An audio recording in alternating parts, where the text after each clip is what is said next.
Shaka, welcome. Thank you so much for having me, Spence. I'm super excited to be here. Yeah, great to have you here. Could you tell us a little bit about the events that led you to end up in prison for 19 years? Yeah, when I think back on the time I spent in prison, total of 19 years, 7 of those years was in solitary. I always have to go back to that moment, and the moments prior to that. So I grew up in the city of Detroit, grew up in a working class, kind of slash middle class neighborhood. My dad was in the Air Force. Also worked for the state. My mom was a homemaker. And unfortunately, we were dealing with a tough household environment with abuse and things like that. I ran away when I was a kid. I was about 13, 14 years old, got kind of seduced into the drug trade. And within the first few months of being within that culture, my childhood friend was murdered. I was robbed at gunpoint. I was beaten nearly to death. And sadly, I continued in that culture because, like many kids, I just didn't know how to get out. And then when I was about 17 years old, I got shot multiple times, standing on the corner of my block on the west side of Detroit at that time. Was processed through the hospital. They took two bullets out, left one bullet in. That bullet I still have to this day. Wow. And I didn't really understand as a kid back then what was happening inside of me. And so, not no doctor, nurse, psychologist, therapist offered any understanding of the mental and psychological experience I just had. And so I just started to make up a narrative that before I allow someone to cause me harm again, and I found myself in conflict, I would shoot first. And probably about 16 months or so later, I got into a conflict about 2 o'clock in the morning, over a drug transaction I refused to make. And when that argument escalated, I turned to walk in the house and in a moment of poor decision, I just, ended up turning around and fired multiple shots that tragically caused the man's death. I was subsequently arrested, charged with open murder, and sentenced to 17 to 40 years to prison for 17 to 40 years. And I ended up remaining there for 19 years. And seven of that, as I mentioned, was in solitary confinement. That's obviously an incredibly tragic story for everyone involved. But I imagine it's not too atypical a story, that a lot of violence actually is kind of similar to that, where it's, young men, someone acts impulsively. Would you agree with that? I think the complexity of violence, specifically inner city violence and violence associated with young boys, is such that we've tried to simplify it.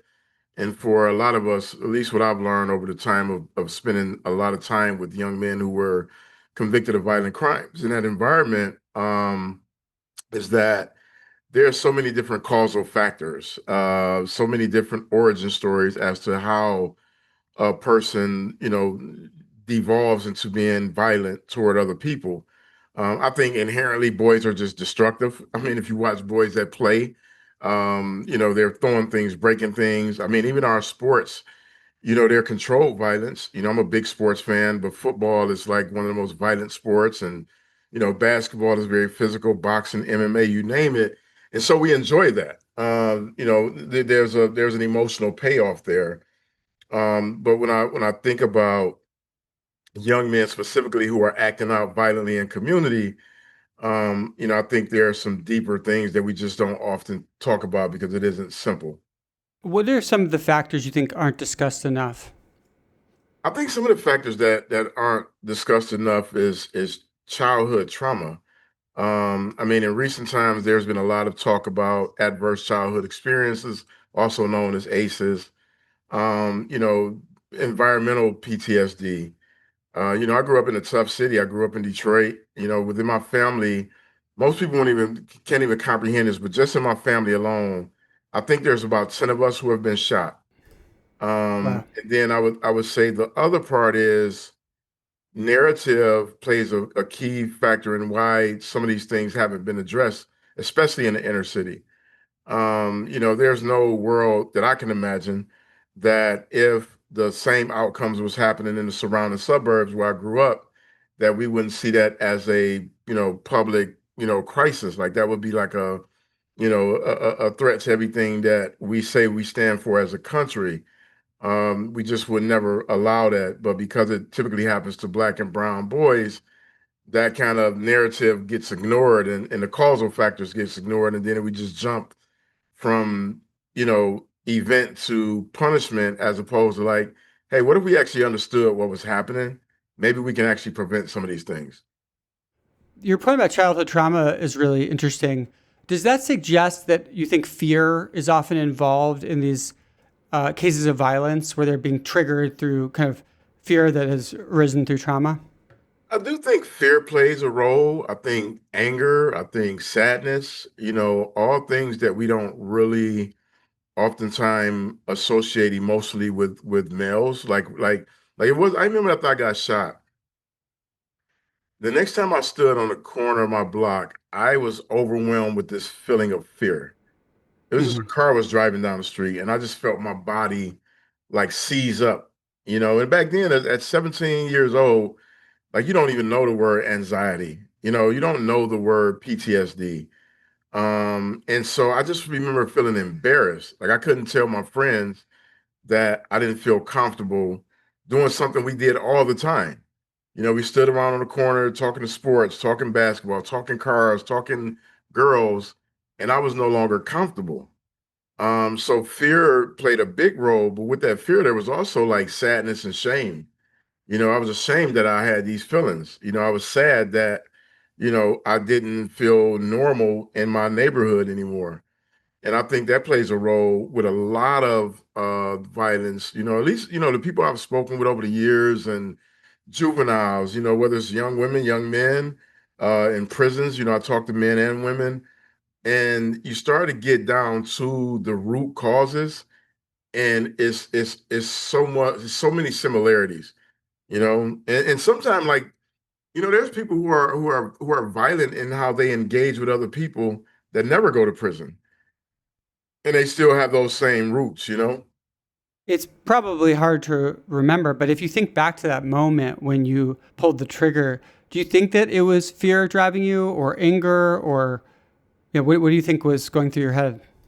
I think it was a mixture of both. I was afraid that potentially something could physically could happen to me. Prior to that incident, just like a half an hour earlier, I was DJing a party and somebody got shot outside the party. And so there was already like a heightened awareness happening. And then there was just the anger of like, I'm talking to this guy who I had sold drugs to before, and I'm like, I don't want to do this transaction. He's pushing, I'm pushing back. So now we're arguing, escalating. And so there's a variety of things, but what I always come back to is like that's the explanation, which is different from an excuse. Like I don't make any excuse for that decision I made that night. It's a horrible decision. It's one of the things that I live with. Even though my sentence is long over, it's a sentence that that's a lifelong sentence you serve when you take someone's life. Um, and it's not something that I take lightly. It's one of the reasons that I do a lot of the work that I do inside juveniles and in inner cities is like I never want a kid to live the rest of their life having to carry the weight of having caused this level of harm to a family, to a community. And so, I always think about what was the root there because that's the only way you can prevent these things from happening is if you actually understand why they happen. And for me, it was really going back and like, what was I really feeling? There was anger, there was fear. Those things are real, right? They don't excuse the decision making, but they are an important part of the decision making. And I don't think a lot of times we talk enough about that. Which is why I started writing about these issues and talking about them, and even seeing how they apply in the world of business, which surprisingly can be just as volatile as the streets that I grew up in. This brings up an interesting kind of dichotomy that people sometimes talk about, which is on the one hand, people are responsible for their choices, right? If someone commits a crime, like nobody made them do that crime. On the other hand, there are structural forces that we know are extremely linked to these kinds of actions, right? Like whether it's it being growing up in a dangerous neighborhood or being abused or having certain friend circles where these kinds of things happen, et cetera. How do you think about that kind of trade off? Yeah, I think of the trade-off as being completely dishonest as a society. We tend to allow explanations in places that are familiar to us that we're connected to. And we tend to dismiss those same explanations when it's connected to somebody who we don't have an emotional connection to. And the reality is it's all those things, right? There are reasons, there are the personal decisions and accountability, which I always start with first. Like even I was a kid, but nevertheless, I still had to be responsible for my actions. And it's one of the things I teach my son like now is like accountability across everything that you do is something important to embrace early on. And if you're accountable and to your life decisions, one, you'll think about them a lot differently. But I think I think if we want to get better, we have to get better at being honest. And, honesty requires us to pause and really reflect on the whole picture and not just the snapshot. So, what is society not being honest about? I think when it comes to issues of like inner city violence, criminal justice, I think we aren't being honest that we've bought into a narrative around labeling specifically black males as criminally oriented, almost as a default button without taking into consideration all the environmental factors. And I think that narrative is shifting now. When I look at the prison population, it looks very different than when I went in. I was just in a juvenile last week in Rhode Island, and I promise you that the young men could have been juvenile representation of the United Nations. It was so diverse in terms of who was sitting on those seats. There were young white boys and young brown boys and young black boys.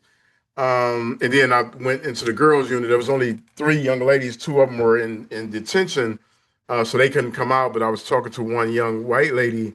I mean, young white girl. And so it's now we're looking at these issues permeate areas outside of the inner city. We're looking at opioid, addiction that is pervasive in the suburbs and fentanyl and these high arrest rates that really is an American issue. It's not just like a African American issue, it's an American issue. And I don't think we've been honest about that for decades. I think the default has been if we criminalize one community, we don't have to deal with it. But then when it started to impact more communities, it was like, oh, wait a minute, we got to change some things. And so you're just seeing a narrative shift, but it's super slow compared to how fast it shifted to the negative. One thing I think about, and this is a really difficult question, but if you look across society and you say, well, what do people blame violence on? Right? They'll point to a lot of different structural things, and they'll point to a lot of different things about individuals, et cetera. But it's really hard. I think everyone admits that this is multifactorial, right? There's no like one thing that is the cause of violence. Some people focus more on poverty, others more on drugs. Some people focus on how violence begets violence. If you live in a violent area, you might be more likely to commit violence to defend yourself, but also just because that's what you know. Also, some people blame it on a culture that might fetishize violence, right? You hear about, maybe role models talking about violence. Also, police enforcement. If you had to sort of divvy up kind of how much of the problem is coming from different forces, these that I mentioned, but also other ones, how would you kind of divvy up? What are the, kind of your top three that you think like, if we could make a difference on those top three things, that would really improve the situation? I would say the number one thing I would start with is just like the violent trauma that kids experience. When I was in prison, I used to lead a group called Houses of Healing, where I got a chance to work and facilitate this program around kind of uprooting some of the emotional anchors that was kind of holding us back.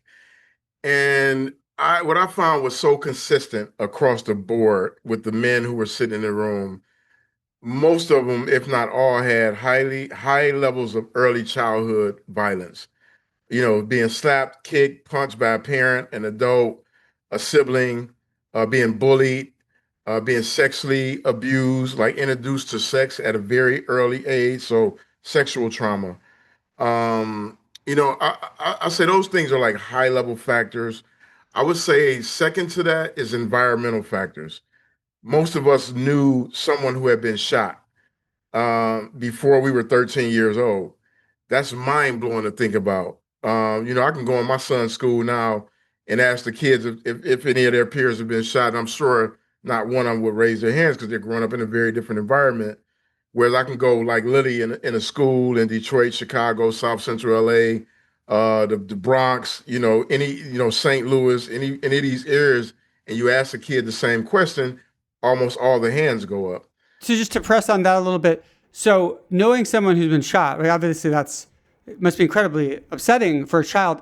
How do you see that as then causing violence? Is it that they feel like they have to defend themselves? Is it that they sort of can have role models among people who are violent, or is some other effect? I think it induces fear and it induces this Mm-hmm. idea that you have to protect yourself. Yeah. And I think this is where I think the country has got it wrong is that we don't spend time with people who actually have committed acts of violence who can comprehensively and intellectually explain their life without it being, excused away as them making an excuse, right? Like I iterate over and over, like I'm not making an excuse, like I made that decision. What I'm saying is that the orientation within the culture that I came from was such that the reaction to fear was to carry a gun and to be in protective mode. And being in protective mode with the gun leads to being reactionary. And I've seen that play out over and over and over again. And if you think about it, the reverse of it, right? Like when I began to change my life, what I did is I just reversed the narratives, right? And I started thinking like, okay, if my negative narrative led me down this path, what happens if I create a positive narrative, right? And so if we want a kid to aspire toward success, one of the things we talk about is putting them in an environment where success is the norm, finding them a mentor, making sure that environmentally and socially they're in an environment that begets success. It's no different with violence and crime. If you put kids in that environment, it doesn't mean that all of them are going to commit the crime, right? It doesn't mean that all of them are going to become violent. Some of them has the reverse. They don't want to be that person. Um, but it's the same thing. You can put those same kids in a successful environment. Doesn't mean everybody's going to be the CEO. So there is some personal agency there. There is some of those things that we have to take account for, but it has to be like a fuller, holistic story. So the first thing you pointed to is trauma, especially trauma around violence, and the second, environmental violence that can beget violence. What's the third? If you had to pick one more factor you think is critical. I would say if there was, I think poverty definitely plays a role in terms of esteem and how do you feel about yourself and do you feel you're worthy of different light outcomes? I think that plays an incredible important role. There's like again, if you just look at statistical data of who ends up in prison, like poverty is as high up on the chart as lack of education, which is also I would almost put on par with poverty. And what about the role of the police? So, you talked about how you knew so many people that had been shot, and even earlier, I think you said earlier that night someone had been shot. What was the role of the police? Did people call the police? Did the police do anything? Were they arresting people? I mean, inner city policing is some of the most complex work imaginable. There's the desire of a community to be safe. There's this urgency of the community to be safe. There's an element in the community that believes in no snitching.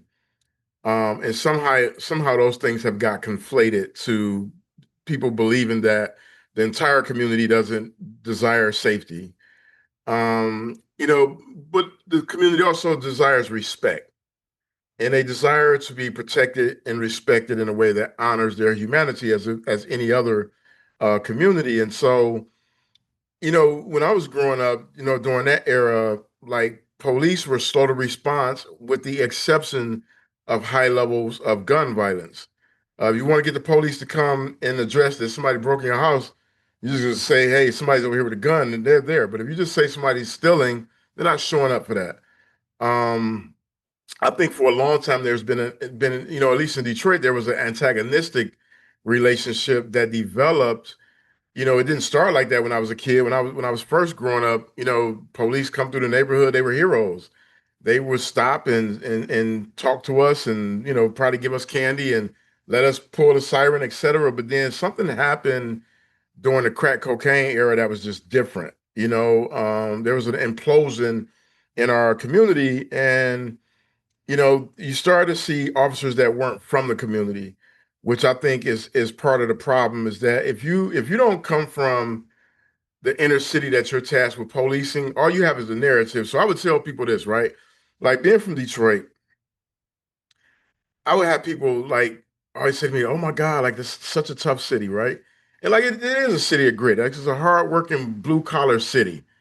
But then I would take people to Detroit and they don't want to leave. They're like, man, this is like the warmest, fun is. These people party. You meet a person in the store, you feel like you've known them all your life because it's just the warmth of Midwestern culture, right? But if you only have the narrative that we're bad and you don't come from that community, like you're going to come in with anger, you're going to come in with paranoia, you're going to come in closed off because you're probably afraid. Like if I wasn't from Detroit, I would be afraid to go there. You know what I'm saying? Like I'm just honestly, I would be like, yeah, I'm probably not going there, right? But being from there, I'm like, oh, this is one of the funnest places to experience life. And so I think it's part of it is we don't spend time with like making sure that there is a connection to people who serve the community, and that serving the community goes beyond arresting people in the community. It means actually connecting with people in a real way. And the officers that do it really well, and I know some of them, are those officers that really connect with the people in the community. And so, even with the policing narrative, like I don't think all police are bad. In fact, I know that to be completely, far from the truth. I think the system of policing is terrible, which is different from the individual. And I think a lot of times we don't separate those two.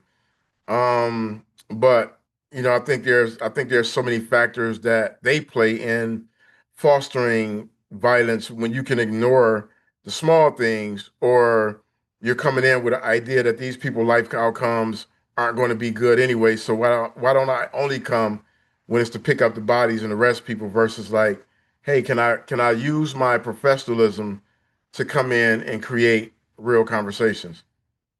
I think that many people assume that those living in poorer, more violent neighborhoods would want fewer police. But what I understand looking at surveys is that often people in those neighborhoods don't want fewer police. They want police to behave differently. Would you say that that's true as well? Absolutely. I think that's the thing that I've seen in Detroit is that, when you have police that behave differently, the community welcomes that. They're excited to have someone come in who is really thinking about the holistic well-being of the community, and they're not only showing up when something is wrong, but they can actually show up and spend times with the kids in the community and talk about what does policing actually mean beyond just capturing the bad guy. So yeah, I think different behaviors produces different outcomes for everybody involved. Going back to your personal story, could you tell us about when you first arrived in prison? What was that experience like, that first day being in prison, and what was it like in prison? People ask me that question a lot, like what is prison like? And I, it's a perpetual nightmare. It is all the things that you can imagine that you've heard about that are wrong. That is what prison is. The violence is real.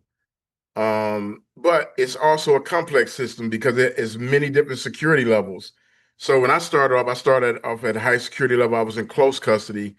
And it's a very violent environment. I went to a prison called the Michigan Reformatory, also known as the Gladiator School, where stabbings, bludgeonings, fights were happening literally every day. Um, and it's depressed environment where people have given up on life. and they don't think they're ever getting out of prison. And so, I walked into that with those same feelings. I was a kid. I'm like, I walked in angry and bitter, and it's one of those things that it's something I wouldn't wish on anybody. I would never want anybody to go and suffer in that way. I would say I was fortunate. I met some incredible mentors in that environment, men who were serving life sentences. They guided me to books. They challenged me, but it was brutal. It's brutal, and it's the most heartbreaking thing to squander your life and to wake up every day knowing that you've thrown it all away, and that you're stuck and you're trapped in this volatile, hopeless, dark, and desperate environment. And, if you're going to scratch your way out of it, you're going to have to find some hope and light. And I was fortunate to do that. When you first arrived, did you have to join a group in order to feel safe? Because that's something that I've heard about. No, when every prison system is different, right? So like I live in California now, and I've spent time doing reentry work with California prisons. It's a very different culture. It's very divided around racial lines, gang lines. I mean, in a way that's so stark that it's almost unbelievable. You walk into the prison yard, and there's clearly like whites over here, Southern Mexicans over here, Northern Mexicans over here, blacks over here. It's very, very stark. Michigan was different. It was more oriented around your city and then your neighborhood, and then people have different religious beliefs, but the overall orientation in Michigan was more about geography. Like if you're from Detroit, Detroit guys tend to connect quicker. If you're from Flint, Michigan, or Saginaw, like those guys tend to gel, and then from there it kind of spins out into common interest and things of that nature. But it wasn't a matter of choosing. It's almost like I went to prison. I had friends who were in prison. I had friends from different neighborhoods. So it's more like, looking for your friends who you haven't seen in a couple of years because they've been serving time. But it varies all over the country. No, what a lot of people don't realize about America is we have over 50 different prison systems. Every state is different. And then the federal prison system is different from all the state prison systems. So some are more focused on rehabilitation, some are more focused on punishment. It's drastically different. I mean, it's incredible to see the differences. I've been in a lot of prisons across the country. When you were early on there, what was your typical day like? Early on, I went to school. I had already had like a GED when I went in, so I went to college. You were able to do that in the prison. Yeah, before they took the Pell Grants out. So like around 94, the Clinton administration passed the crime bill, and it stripped out all of the college education. But I was averaging a 4.0 in college. I worked in different spaces in the prison. I worked in the kitchen. I worked in the recreation center. Is that mandatory or is that something you opt into and do you get paid for that? Work is mandatory. So what a lot of people don't realize is that the 13th Amendment, which was the amendment that abolished slavery, created a loophole to reintroduce a new form of slavery, which is known as our prison system. So if you go to prison, you can be forced to work for free, and it's nothing constitutionally that you can do to fight that battle because of the 13th Amendment allowed for cheap or free labor. So everybody who goes to prison has to work unless you're incapable of working. It's a bizarre, very bizarre system. And who benefits from that work? Like the prison benefits? The prison benefits, the private companies that use cheap prison labor, they benefit. So the prison will actually contract out with companies who are then using prison labor, but that's sort of essentially unpaid labor. Yeah, or super cheap labor. So, instead of paying a worker, in society, minimum wage or working wage, they would pay people in prison, $1 a day, if that, depending on what the company was. And so that's one of the reasons that there was such an explosion in our prison population because of cheap and free labor. And the privatization of prisons, like, it's really unbelievable when you think about what happened with the explosion of the prison population, where we went from at one point, 100,000 to, maybe 200,000 to over 2 million people in prison. Like, we have more people in prison than almost all of the countries combined, is how many people we've had in prison. And this is a statistic that a lot of people aren't aware of. About, I would say, around about 150 or so Americans have someone they know, love, or were close to who have been or are in prison. Like, that's how pervasive, like, our judicial system is that no one is untouched by this reality at this point. Yeah, it's shocking. How did you end up getting into solitaire? And what is solitaire really? Like people hear about, solitary confinement. So solitary confinement is 23-hour lockdown, and what I would assume is probably about the size of most of your viewers' bathroom. And I would say not even a full bathroom, but more like their powder room. So imagine being in there for 23 hours a day, 5 days a week, and 24 hours a day the other 2 days. And that's where you get your food delivered to. That's your world for every day. And during those extra, 1 hour a day, what are you doing then? So they take you out to these recreation cages, which is the equivalent of a dog kennel. So just imagine a dog kennel run where there's like 8 cages on one side, eight on the other, and except instead of dogs, there's humans. And so they take you out, they handcuff you.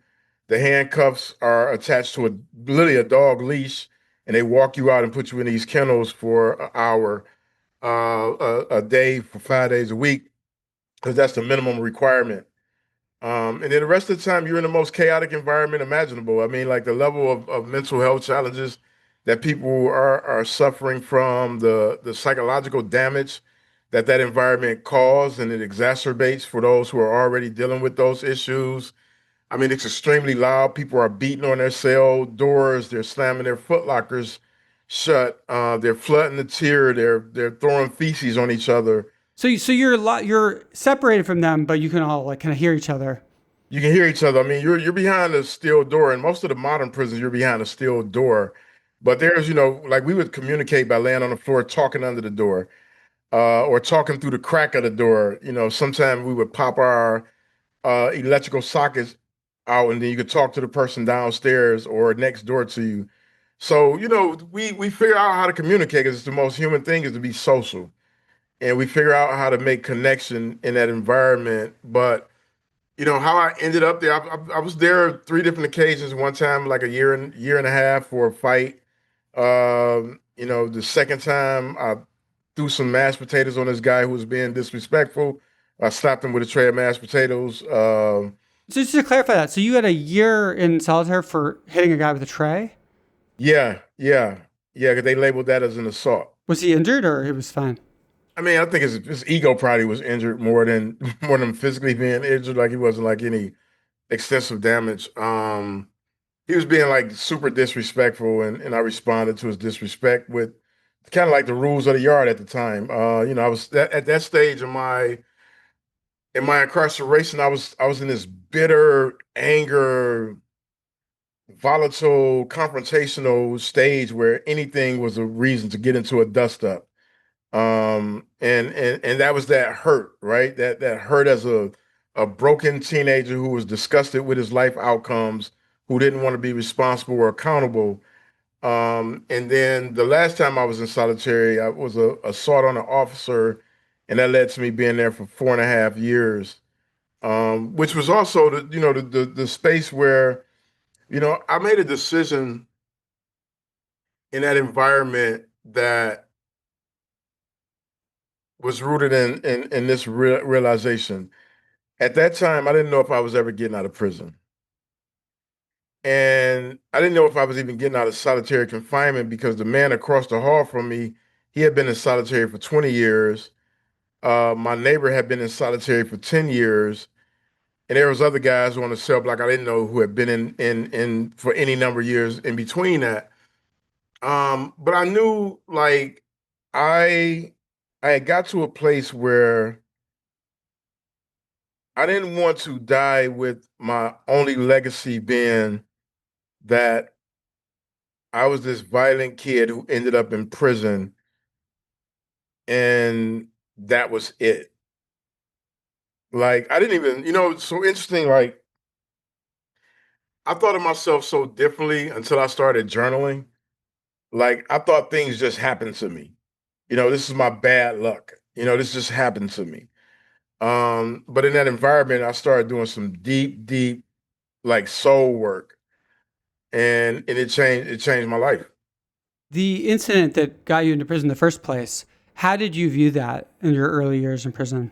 In my early years, I was still angry that the man that I initially got into the argument with had brought two other men with him to my house.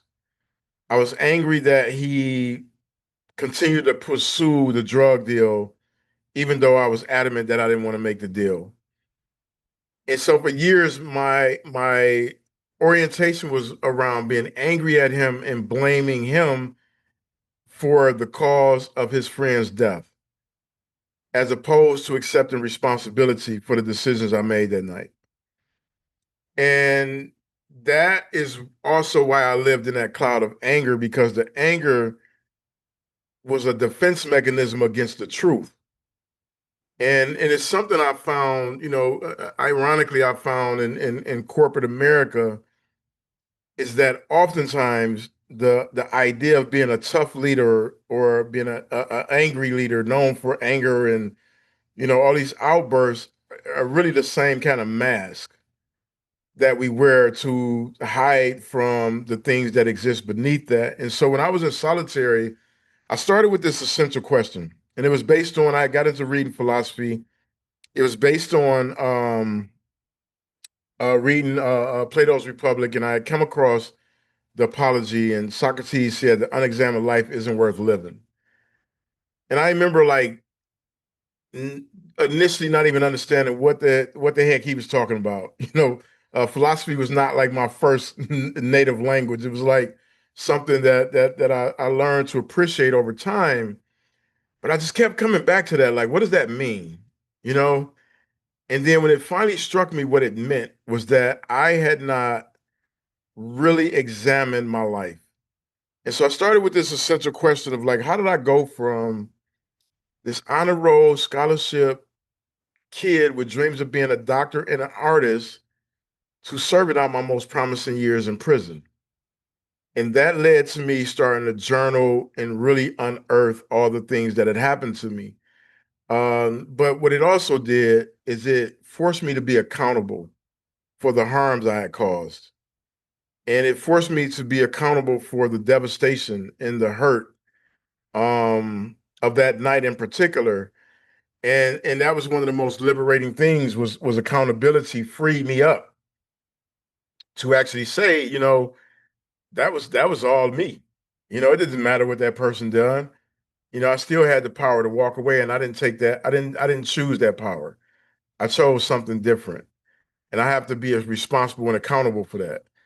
And if I can lean into being responsible and accountable, I can make a difference in the world to where other young men growing up like me, they don't have to make that degree of a poor decision to where, they have to suffer for the rest of their life with that hanging over their head. So it sounds like your emotions of anger, for example, were self-protective in a way of not preventing you from taking responsibility.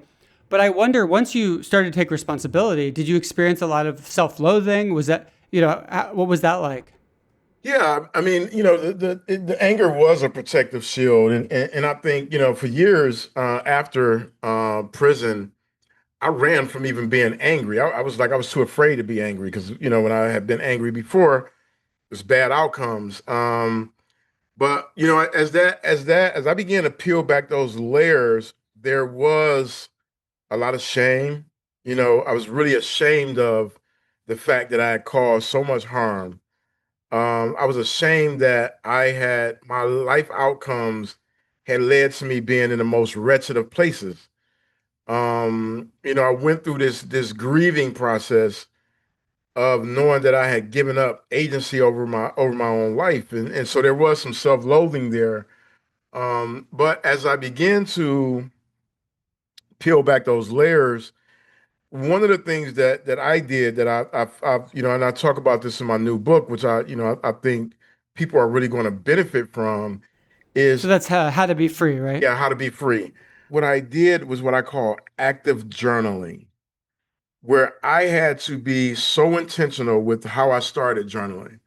And my agreement with myself was this: only sit down and pick up a pen and paper when you are ready to be completely honest. This is going to hurt. This is going to make you feel ashamed. It's going to cause you to be angry again. But you can only get to the other side if you're willing to be truthful and honest. And that active approach to journaling, I mean, it was so raw. The stories that I had to unearth, the things I had to write about. Um, and then the other part of that was that I had to go back and read it every few days. And like when I would go back and read it, like sometimes it was like reading the thoughts of a mad person. Because I would journal when I was angry, I would journal when I was disappointed, I would journal when I was happy. And so I was all over the place. I would go back and read it and be like, you went through five different stages of development in one day. But I attribute it to the success I have today. I attribute it to the freedom that I have today and to the work that I'm blessed to be able to do in the world. Obviously, when someone does something that causes a lot of harm, people feel that the person should feel shame for some amount of time. But eventually, I think most people would say they want the person to move past that. What do you think is the right way to think about that? Like, what is the right relationship to have to a mistake like that? I think the right relationship to have for the individual is to recognize that not everybody's going to agree with you taking responsibility for your life, taking ownership, putting in the work to turn it around. You're still going to have your detractors. You're still going to have people that's going to say, I don't know if I trust this guy. There's going to be people that say, I don't think this person has been punished long enough and they should suffer more. There's people that's going to say that I don't think this person is deserving of success. And all those things are okay. Like you just have to be okay with people having a different opinion than you have about yourself. What I would say is, as a social construct, is that 90% of people, over 90% of people, will get out of prison at some point. And then we have to decide, are we letting them back into the tribe or not? Recently I put in for a pardon and I was doing an interview. I was in conversation with Oprah Winfrey, and she asked me why at this stage of my life was a pardon so important and what would that mean to me? And I had to think long and hard about it because I had avoided putting it in for so long. And then I realized that there was part of me that yearned to be part of the tribe of citizenship. And that I was tired of when I go and need to do something and the felony comes up and I got to write that in. I got to explain to people what that is, despite the fact that I've been out of prison for 15 years and have accomplished more in 15 years than most people would probably accomplish in multiple lifetimes. And I still have to go back to my worst moment over and over and over to satiate this kind of thirst of repetitive punishment that we have as a society. And so what I think is that the person has to reconcile that within themselves, that there's always going to be someone who does not agree with you moving on with your life. I mean, I've had it happen with lovers. I've been in the midst of an argument and you're nothing but a murderer and you'll never amount to anything other than that, right? I've had it in workspaces, where, people have used that against me when it comes to how they decide a thing, right? And those are things I've had to just deal with as a human being. I have to patch myself up. And and I don't sit back feeling sorry for myself. I definitely have empathy and compassion for my experience. But I've learned that letting go of the shame, which is, again, is one of the things I write about, is so liberating. It's so liberating. And it happens, like, I mean, you have to think about, I worked in corporate. I was at a company called Navan for 3 years. And I worked with the sales team. I worked across with the executive, the C. I was in the C-suite. So probably one of the only people to go from a cell block to, a C-suite position. And I can't tell you how many times in meetings somebody would be like, "You really killed it," and like what that instantaneously would trigger inside of me, right? It's like Hmm. they don't know what that word means to me. Um, and so you're always reconciling these things, watching the local news. You see somebody loved one who's been murdered almost every day if you watch the news. And it's heartbreaking because it triggers that thing of like, man, and then having gone through it myself, with navigating grief and guilt when my own brother was murdered. And July, literally yesterday was the anniversary of his murder, July 9th, 2021. And trying to grieve while feeling guilty that I made somebody's family feel like my family was feeling. And like having to reconcile those feelings and then go back to work when my bereavement leave was up. So, these are things that we're constantly reconciling. One kind of mindset that I think of as being helpful with regard to mistakes is thinking, how do I become the sort of person that wouldn't make this mistake again? And that can be a way to then give yourself permission to forgive yourself because you say, well, I am not the person who would do that anymore. In that same scenario, I would not do that now. And I'm wondering, how do you think about self forgiveness?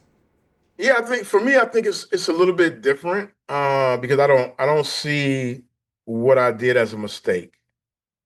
I see it as a poor decision that I made in the midst of hurt, heartbreak, paranoia, PTSD.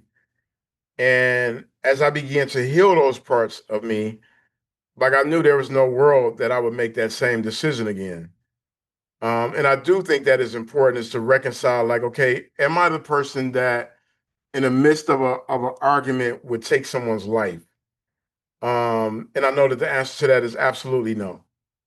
And I think that's true for a lot of people who have been in my situation. Like, people who have committed serious violent crimes are, have the lowest recidivism rates of anybody. They're least likely to reoffend, and definitely least likely to reoffend in such a serious way. So I knew that that was something that I would not, do again. But it was I had to recognize that I didn't make a mistake, that I made a poor decision because that distinction for me was really, really important. How do you define that distinction? Like, what's the difference to you? Well, the distinction is that, to me, a mistake is that I accidentally bumped into somebody or I tripped and fell and the gun went off. The decision was that I pulled the trigger in the midst of anger, fear, and paranoia, knowing that there are some serious outcomes that happen as a result of shooting at somebody or shooting someone. And so that was a poor decision that I made. So, how do you get to that point of self forgiveness? Because it sounds like for you, it's not enough to just no longer be the person that would make that decision, that there's some other component of getting to the point where you can forgive yourself. Yeah, I mean, like self-forgiveness it's a real journey. It's probably one of the hardest journeys that any of us will ever go on.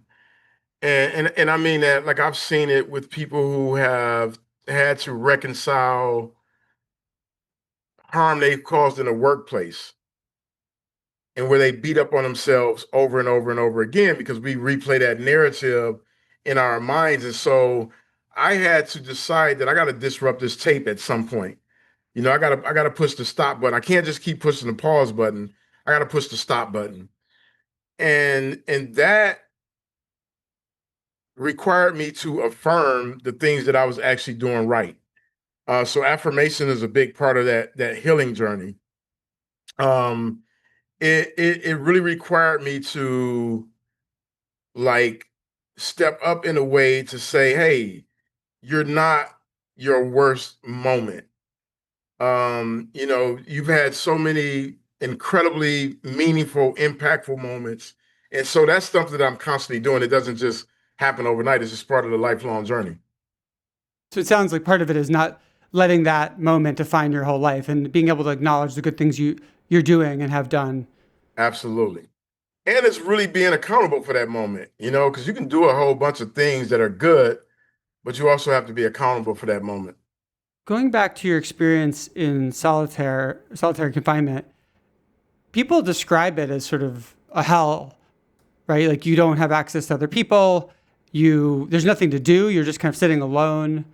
And many people feel that not only is it cruel, but that it's maybe psychologically damaging to the people there.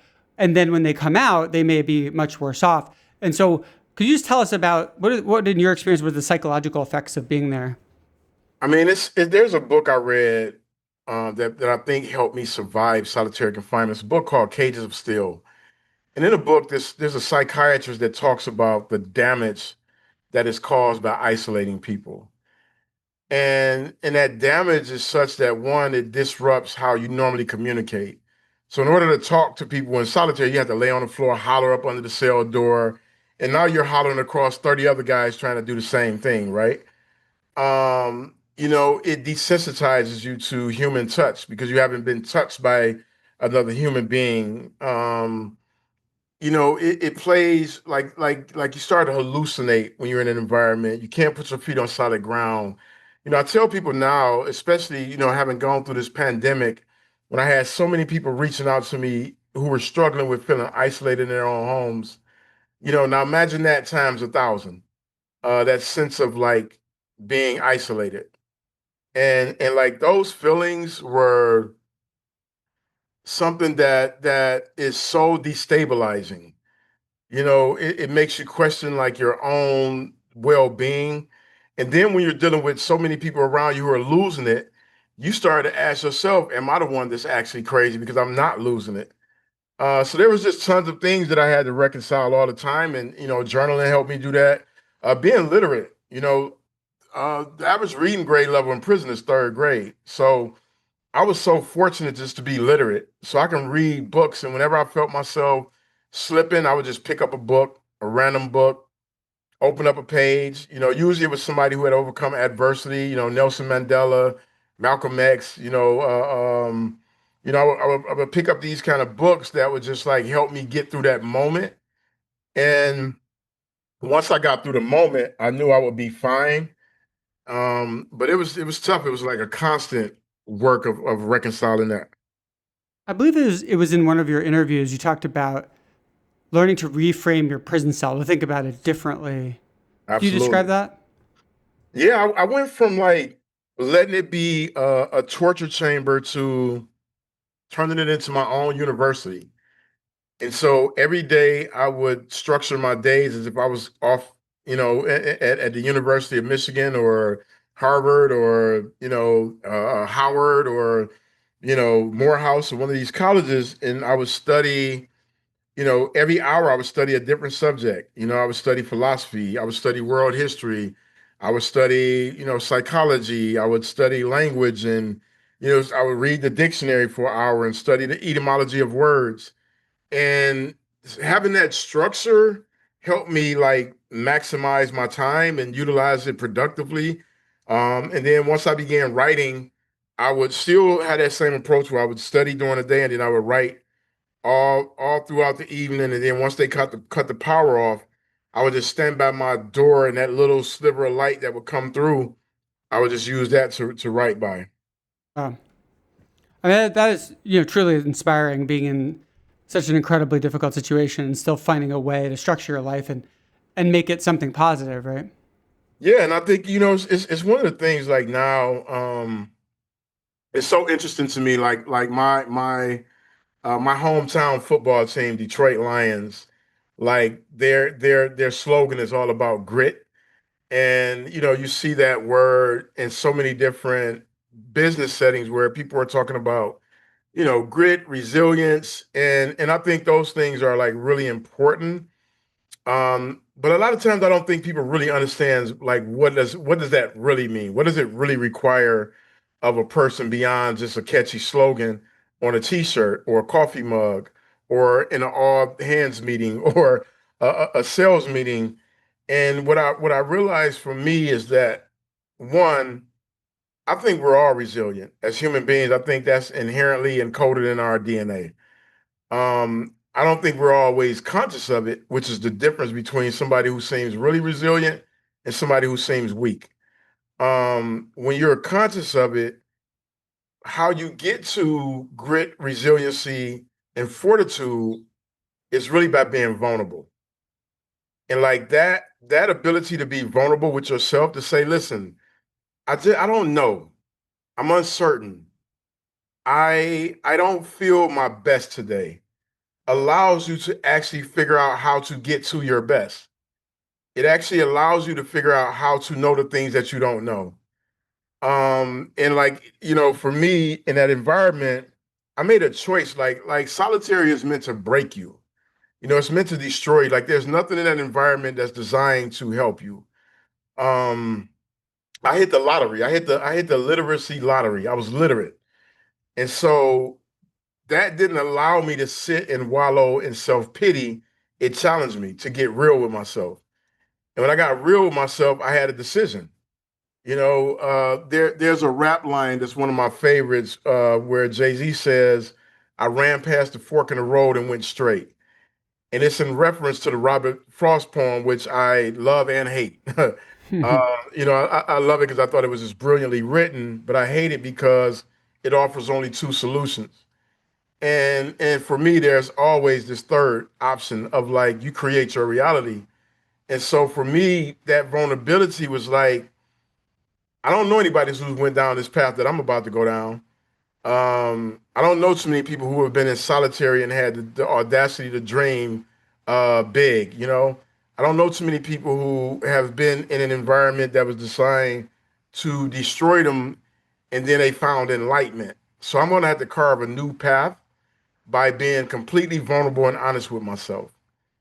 And that one of the things that I learned in that journey was that I had never completed anything.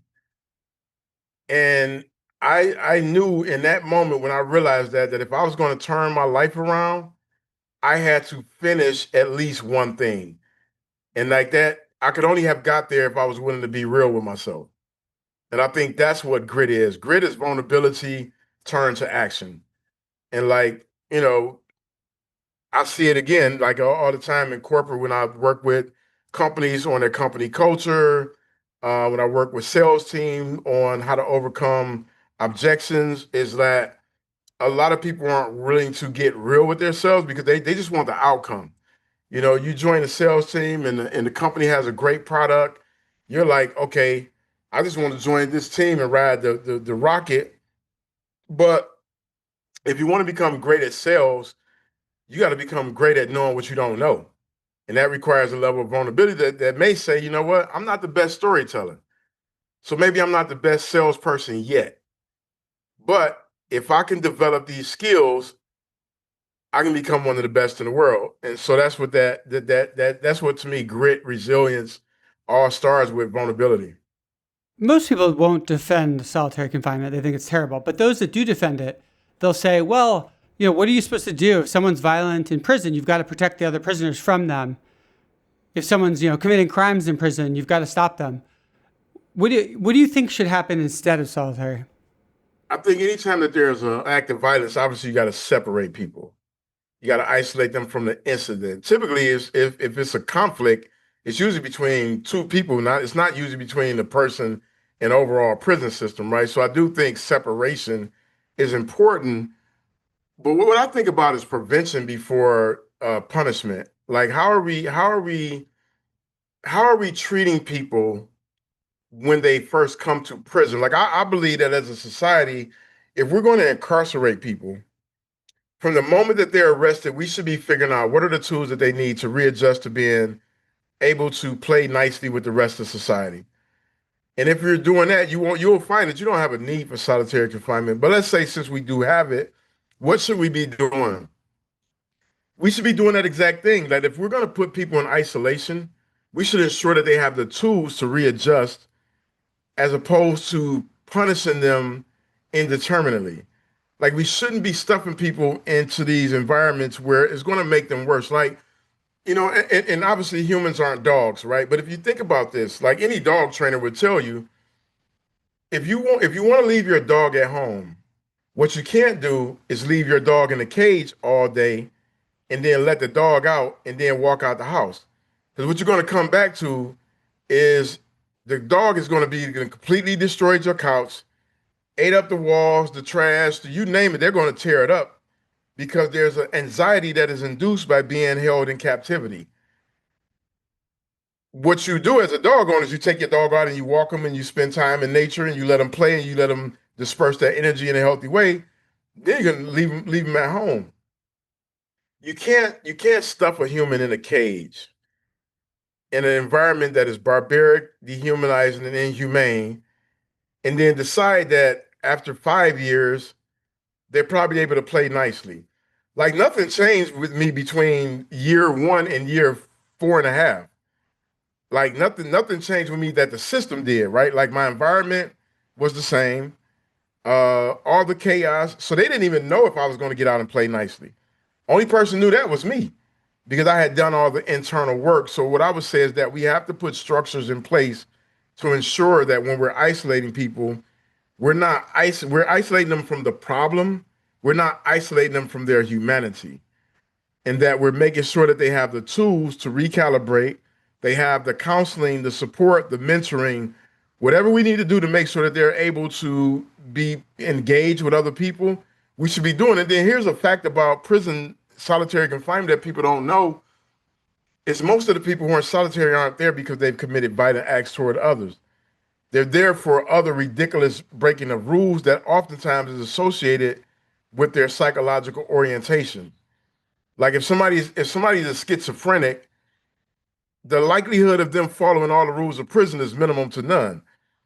So you put them in solitary for something that's really they need treatment for, not further isolation. Because the prison treats it like a punishment, like you break the rules, this is the consequence. Absolutely. Obviously, you've come an incredible way since you were a young man.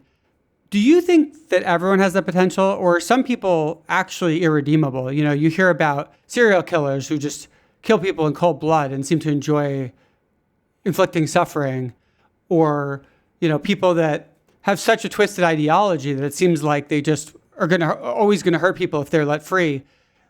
Like, do you believe that there are people like that that are irredeemable, and how do you think we should deal with them in society?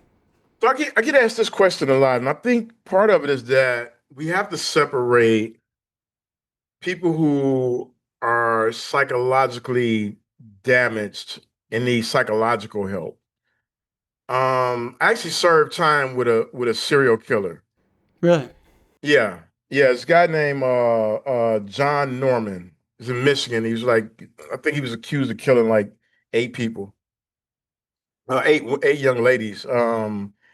And I remember meeting this guy, and he worked in a law library at the time, or he spent a lot of time in the law library. He was a brilliant legal mind, and he's also clearly was a psychopath. And so, do I think he's redeemable? I think that there's a structure you can put in place where it doesn't give him access to kill again. Um, and he also still had things about him that was of value to people in that environment. Do I think he should be just let out of prison to play freely amongst people in society? No, because I think there's a psychological thing that I don't think that's like I don't think that's just like a crime, and I think there's a difference between hey, you're out hustling, trying to provide for yourself, and actually like you have a pathology around killing other people.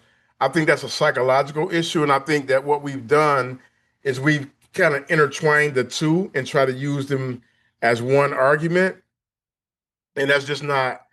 It's not true. I mean, I was in prison with Dr. Kevorkian, and I remember thinking to myself like, why is this guy in a prison cell block, right? Like I understood like what they charged him with and the assisted suicides, but I was like, the prison system didn't seem like the right place for somebody like him. And so it's those type of things where I think there's no easy answers. Like I'm not a psychologist. I'm not. I just do notice I do have social awareness to know that most of the people who I've met in prison are redeemable, and the others are people who have psychological problems that's beyond my level of expertise. But I don't think that the majority of people are inherently evil. And I have met people who are inherently evil, and it's clear that there's a psychological disconnect there that has nothing to do with criminal orientation that we should be thinking about differently. But it sounds like you think that that is actually a minority of people who commit violent crimes are actually of that psychological profile. Most of them, they actually could be reformed. Absolutely. One thing you talk about in your work is masculinity. How do you think that that feeds into violent violent crime and the issues in our society?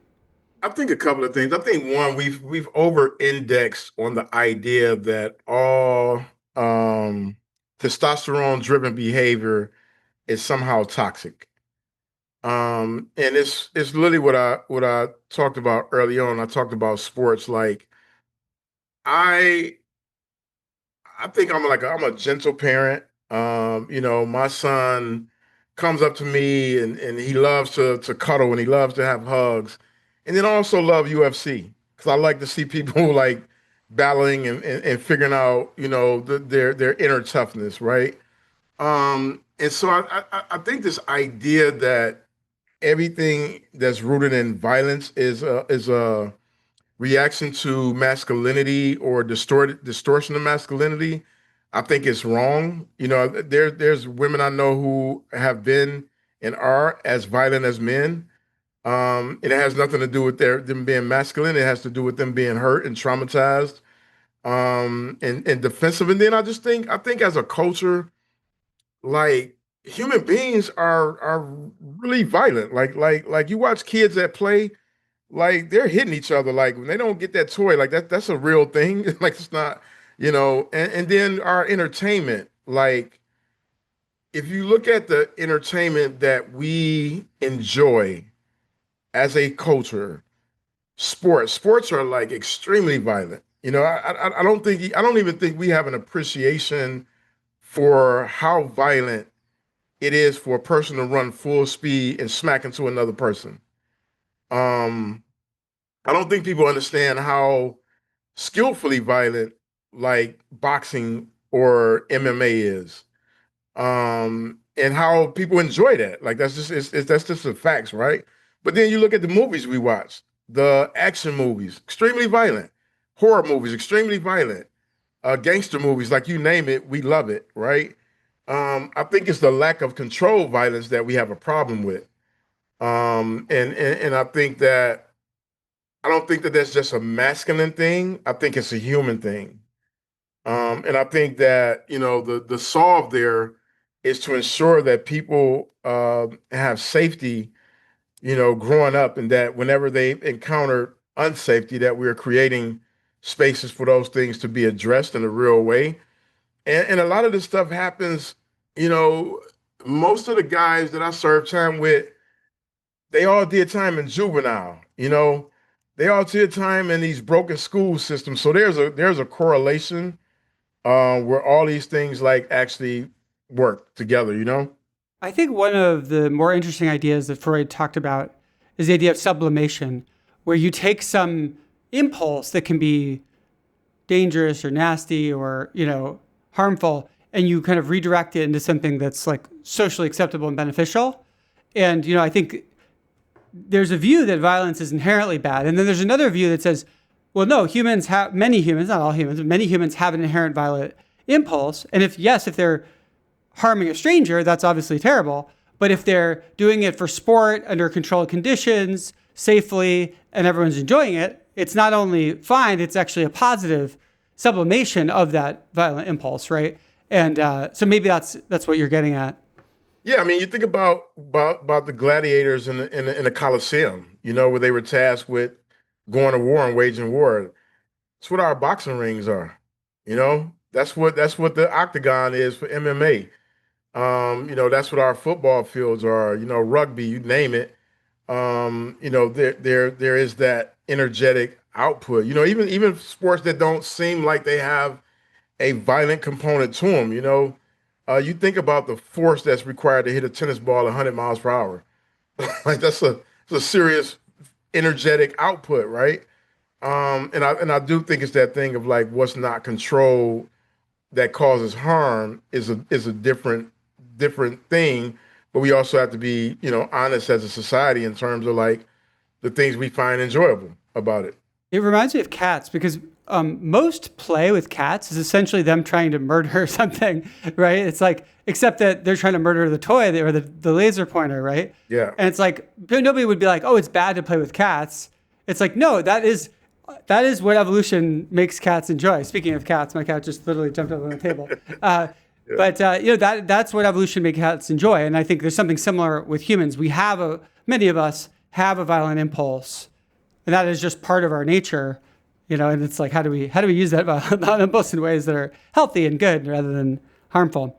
Before we wrap up, the last thing I wanted to ask you about is reintegration, right? So you got out of prison, you were there for 19 years.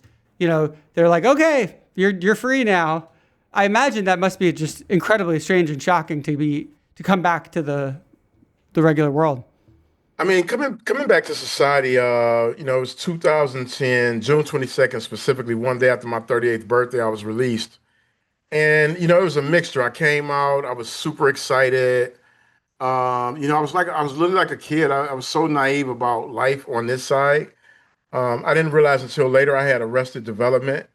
Like I stopped developing socially, probably from the moment I was arrested. So I was arrested. So I probably was like, I was 38 biologically, but I probably was more like in my early 20s when I first got out, in terms of my orientation to the world. Technology had advanced beyond, what was imaginable. Like I grew up with like Fred Flintstone and the Jetsons, and it was like Fred Flintstone had been transported into an episode of the Jetsons when I got out. Right, because there were you came out to a world of like internet and smartphones, which had not existed. They didn't exist before I went in. I mean, like even now, the car technology. I remember as a kid watching Knight Rider and David Hasselhoff talking to his car Kit. Like that was like a big thing. It was like, wow, this car can talk to him. Like now, all cars can talk to you. So it's fascinating to think about coming out and having to make that adjustment. And it's one of the things I talk about because it is overwhelming. I can't tell you how many people that I know that's got out of prison that they reach out to me and they're struggling. They're struggling to just operate their phone. They're overwhelmed. And I always tell them, I was like, listen, if you got a niece, a nephew, a godchild, a grandchild, like let them be your mentor. They'll help you. But it's scary to think that as an adult, you're coming out to this new world and nobody's thinking about that your life stopped for however long you were gone. The things that we take for granted, like we're gradually able to grow with these things. Whereas somebody who's coming out, you're just dropped into this new world. You're dropped into AI now. And you've been gone for 20 years where none of this stuff existed. So that was tough, but I think I came home with so much optimism that I even saw the challenges as opportunities to learn. And I found joy in most of them. There was definitely times I felt overwhelmed. I felt grossly insecure. I felt like I was so far behind everybody else. That was scary to think about. I don't have the opportunity to work for 20 years and retire. But I had a game plan. I had planned my life. I knew that I wanted to come home and be an entrepreneur. I knew I wanted to come home and be successful as an author. And so I got out and I just hustled books out of the trunk of my car.